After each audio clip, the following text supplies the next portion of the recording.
Have you ever wept before God? Like utterly and completely heartbroken, soul shattered, weeping. And when you have, is he listening? Is he hearing? Does he weep with you? Today we're going to talk about this, a particularly meaningful Bible story that has become more meaningful to me in the last few months. Stay tuned. Welcome to Stories of Hope in Hard Times, the show that explores how people endure and even thrive in difficult times, all with God's help. I'm your host, Tamara K. Anderson. Join me on a journey to find inspiring stories of hope and wisdom learned in life's hardest moments. Hello and welcome to another episode of Tamara's Takeaways on the Stories of Hope in Hard Times podcast. I'm your host, Tamara K. Anderson, and today we're going to talk about something that probably isn't our favorite thing, but I think all of us reach the point in life where things are hard, like not just hard, but like really, really stressful, exhausting, hard to the point where you are weeping. Not just tears running down your cheeks, but literally sobbing. And I don't know about you, but in my life, these instances have happened many times. And to start off today's podcast, I want to take you to a chapter in the Bible that has become so very meaningful to me as I pondered the things that I've learned through my weeping.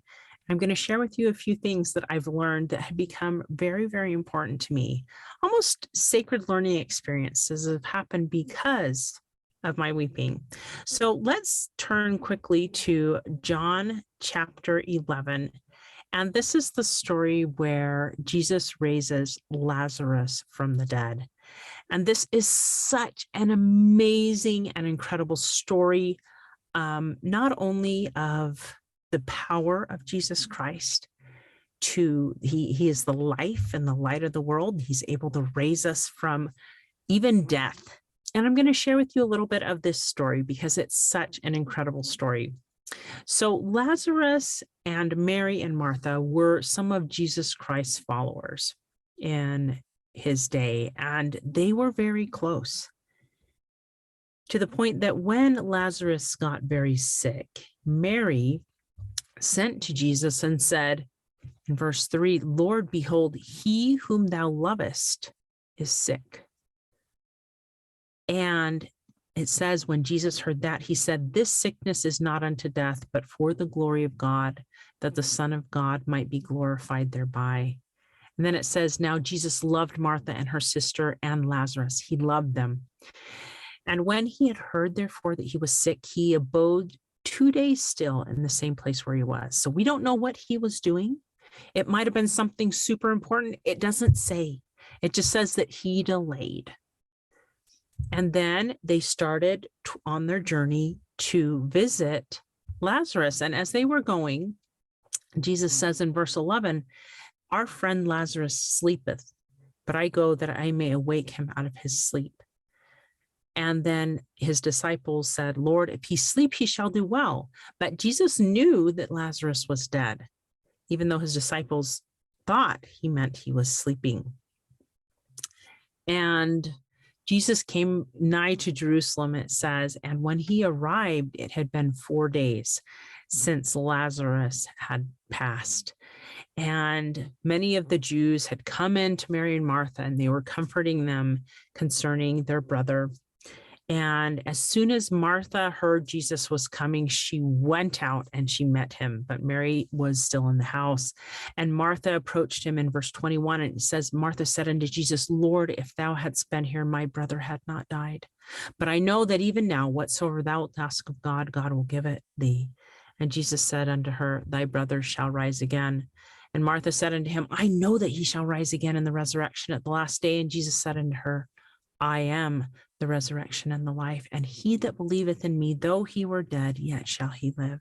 And whosoever liveth and believeth in me shall never die. Believest thou this?"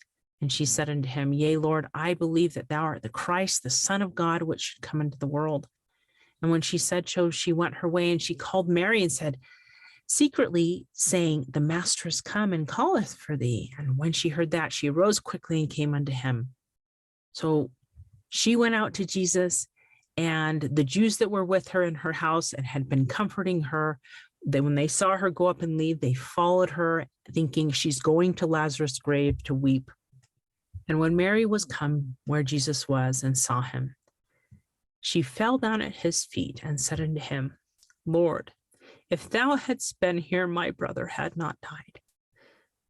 Now, I just want to pause right here and ask you, have you ever been at that point where if Jesus were standing in the room, you would fall at his feet weeping and saying, God, if you had been here, this wouldn't have happened. This person who is sick would have lived. This marriage that was broken would have been saved. Whatever it is that has caused you to get to the point of broken-hearted weeping, that you would have fallen like Mary at the feet of Jesus and said, Lord, if thou hadst been here. I don't know about you, but I've been at that point in my life several times when I feel so broken by the circumstances around me that I have wept to God all by myself. And it's often in a very private and quiet moment in prayer. I've done it in my car. I've done it at the side of my bed on my knees. I've done it on the floor. But there are very personal and private moments when I feel my soul has been crushed and sorrow has overcome me completely. Mary felt that way, and I have felt that way, and I'm sure you have felt that way, where you just don't even have words to describe the sorrow, anguish, and grief that you're experiencing at that very moment. In fact, you're so sorrowful that you cannot even hold your strength. It comes out as weeping, and you just fall to the ground. And there's a sweet, sweet lesson here that we learn in verse 33.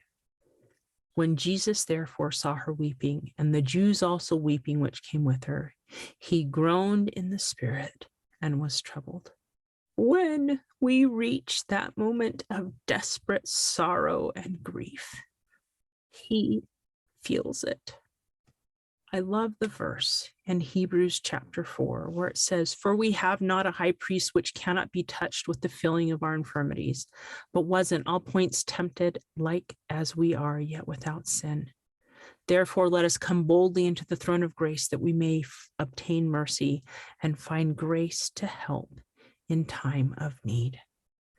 When we are weeping, he is touched. He feels it. It is real to him, just like it is real to you. And it doesn't matter that Jesus knows what's happening next day or next week or in 10 years from now or 20 years from now. What matters is how you are doing right then. He sees the end from the beginning. He sees the joy in your future, but he feels the pain of your present. Let me say that again. He sees the joy in your future, but he feels the pain in your present. So even though you cannot see yourself ever being happy again in that moment, he does. And even though he sees you being happy when you are sorrowing and sad and grieving, he sees and feels that. And it says in verse 35, Jesus wept. It didn't matter that he knew the miracle that was going to happen in just a few moments. He saw them sorrowing and he wept with them. It's as beautiful and as simple as that. And the Jews said, "Behold how he loved him." And so if you wonder if Jesus is there with you when you are weeping, know that he is there weeping with you because he loves you. Just as he loved Mary and Martha and Lazarus, he is there and he weeps out of love. That lifts my soul. Now let's get to the pivotal point of this story where the miracle happens. And when he had thus spoken, he cried with a loud voice, "Lazarus, come forth." And he that was dead came forth. It's a powerful witness of the power of Jesus Christ to heal, to lift, to lighten, to breathe life back into the very being of one who is dead, and also one who is weeping. Now, some of you may wonder, well, why did he wait so long? We're going to take a quick break, but when we get back, we'll have more lessons, tips, and things you can apply to your life. Stay tuned. Hey, my friends, it's Tamara K. Anderson, and I need your help. I am gearing up for a wonderful Christmas season this year, and I need your stories to be part of it. I'm launching a new part on my podcast that I'm going to start doing every holiday season called Holiday Stories of Hope. And so I would love to hear your stories that you and your family have had happen to you during the holidays that have inspired hope in Christ, hope in your family. Stories that perhaps you've passed down for generations, or perhaps it's something that's happened to you personally. So if you have a story you would love to share, if you wouldn't mind coming on a Zoom call with me and recording it, we can do it in 5, 10, 15 minutes. And then I will be sharing that this November and December with my audience so that we can all be inspired by your story of hope. If you're interested, go to my website, tamarakanderson.com, and go to contact me and reach out to me that way, and we'll get something set up. All right, guys, thanks for being such great supporters, and I look forward to sharing more of your stories of hope. Now, some of you may wonder, well, why did he wait so long? Why did he wait until they were weeping to bring the miracle to pass? Sometimes I think we need to reach a place of brokenness before we can witness the miracle of healing of our souls. Perhaps we need to have that brokenness, to have a breakthrough. And I've seen that in my life. It was when I was on my knees, pouring my soul out to God, asking him why I had 2 children with autism. And I was weeping with my whole soul broken, that I finally heard an answer. And it wasn't telling me why my children had autism, and it wasn't healing them, but it was simply, Tamara, this is normal for you. At another point in my life, I remember weeping to God with a broken heart once again, asking why these things had happened and why I was so broken. I was trying so hard to follow what he was guiding me to do, and yet here I was broken. And the whisper came, "You'll understand." It wasn't the answer I wanted, but sometimes I think brokenness precedes those epiphanies where we have breakthroughs and we see things differently. Maybe we don't understand in the moment, but God is giving us a moment where we can be quiet and still and listening desperately enough to get the answer we need to keep moving forward. Another time I remember weeping beside Nathan's bed, who was screaming and crying and had been for hours and hours and hours. Just like the disciples who were battling the storm and it was raging all around them, he came in the fourth watch, in those early hours just before sunrise, to calm and to save. Sometimes he comes in our most desperate hour. And for me in that moment, the answer was pray for angels. And it was just the lesson I needed to learn at my most broken moment. So going back to this beautiful story of Mary and Martha and Lazarus,